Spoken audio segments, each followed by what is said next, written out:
Əli bin Əbu Talib radiyallahu anhu deyir ki, Leysəl cəməl bi əsfəb tuzeyyinunə. Şeirdir. Deyir ki, gözəllik paltarlarımızın bizi gözəlləşdirdiyi şey demək deyil. Yəni paltarla gözəl olmur adam. İnnəl cəmələ cəməlul əqli vəl ədəb. Gözəllik əqlin və ədəbin gözəlliyidir. Leysəl yetim əlləzi qad mətə validuhu. Yetim də atası ölmüş adam deyil. İnnəl yetimə yetimul ilmi vəl ədəb. Yetim elmdən və ədəbdən yetim olan adamdır. Adam var, baxırdan atası var, hər şeyi var, evi, şeyi, pulu. Ancaq yetimdir əslində. Nədən yetimdir? İslam elmindən, əhkamından və İslam əxlaqından, ədəbindən yetimdir. Yəni yoxsuldur. Bu Əli bin Əbu Talibin sözüdür. Radiyallahu anhu deyir ki, insanlar ədəbin nə olduğunu bilsələr, əllərini açıb Allahdan rızq əvəzinə ədəb istəyərlər. Əhməd ibn Həmbəl əhl-i-sünnə və cəmaətin imamıdır.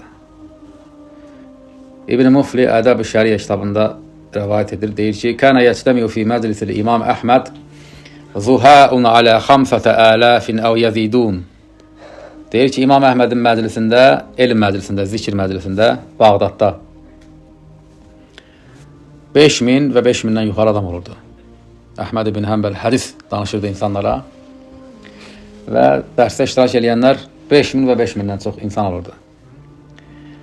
Əqallu min 500 yaktubun. Həmən o 5000 nəfərdən təxminən 500 və yaxud da 500-dən biraz az nəfər Əhməd ibn Həmbəlin danışdıqlarının hədisləri yazırdılar.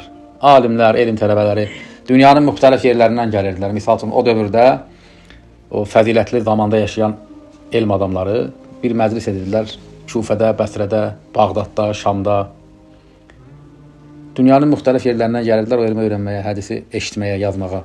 Məclisə baxsan, biri Həratdan gəlirdi, birisi Buxaradan gəlirdi, birisi Xorasandan gəlirdi, biri Məkkədən gəlirdi, biri Yəməndən gəlirdi, Misirdən gəlirdi və s. və ilə axır.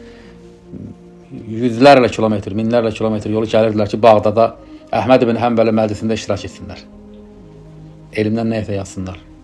Deyir ki, Kənə yəctəmiyu fi məclisil İmam Əhməd zuhəun alə xamsətə ələf və yəzidun. İmam Əhmədin məclisində 5000-dən artıq insan iştirak edirdi, otururlar, dinləyirdilər.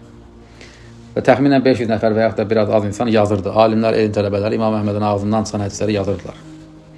Vəl-bəqi, qalanları isə, dedi axı 5000-dən çox insan. Vəl-bəqi yətəəlləmunə minhu husnul ədəb və husnul samt. O 500 nəfər alimdən, elm tələbəsindən başqa, yazanlardan başqa. Qalanları gəlib İmam Əhmədə tamaşa etməkdən ötürü gəlirdilər ki, İmam Əhmədə kənardan baxıb onun oturuşundan, əxlaqından, ədəbindən öyrənirdilər. Yəni onun elə belə gəzməsi, danışması, oturması. Hamısı İslam ədəbidir, canlı bir insan şəklində. Kənardan baxırdılar, öyrənirdilər.